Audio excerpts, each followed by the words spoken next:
Sure. I'm Packing10. I started Overwatch coaching back in 2016, maybe.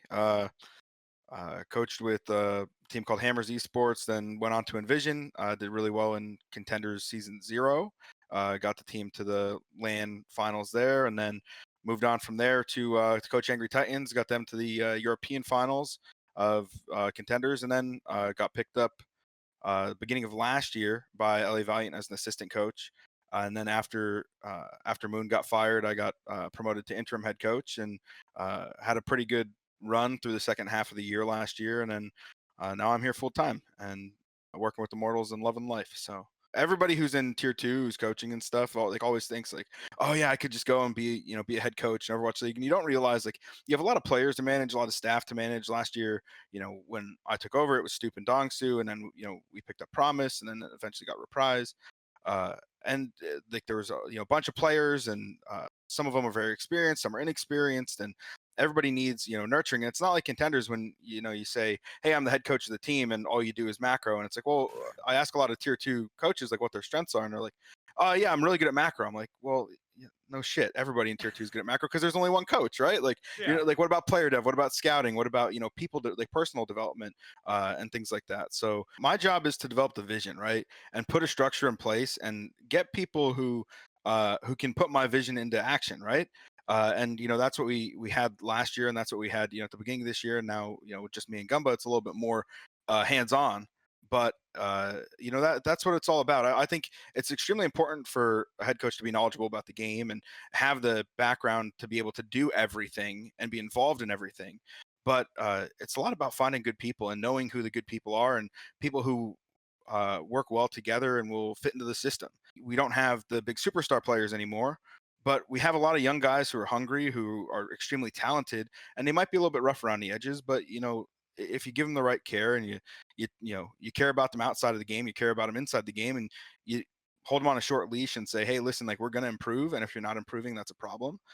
Then the team will be successful. A lot of kids in esports, I say kids, they're young men, but a lot of them in esports they're young. That's what they are. They're young. They're inexperienced. It's their first time away from home. They need to be structured. They need to have someone who can help them out and take care of them and things like that, and put them into an environment where they can be successful, because that's a lot of problems with the isn't the talent, it's the making sure that they're up and awake and ready to go and practicing and getting everything out of practice and doing things and being a productive person.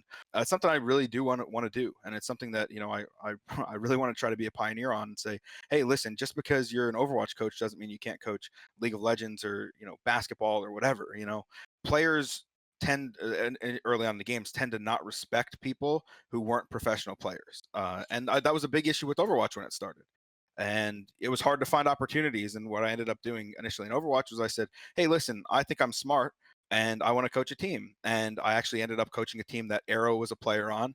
It was Arrow and Tickety and a couple other guys. And, oh wow! And that was the first team I ever coached. And if you're a smart person and you're passionate about it, then I think you'll find a way to be successful. It shows the leadership by example of, hey, listen, like one of the reasons why we weren't successful against, these map 5s against Glads, and we lost a close one to Dallas too, which we should have won, was the inexperience of the roster playing in these map 5s, and they would always bunker down and play to not lose rather than play to win. So, it kind of showed the lead by example of, hey, listen, even though we didn't practice on this, we were putting the roster in that we want to win the game, and we're playing as coaches, we're playing to win.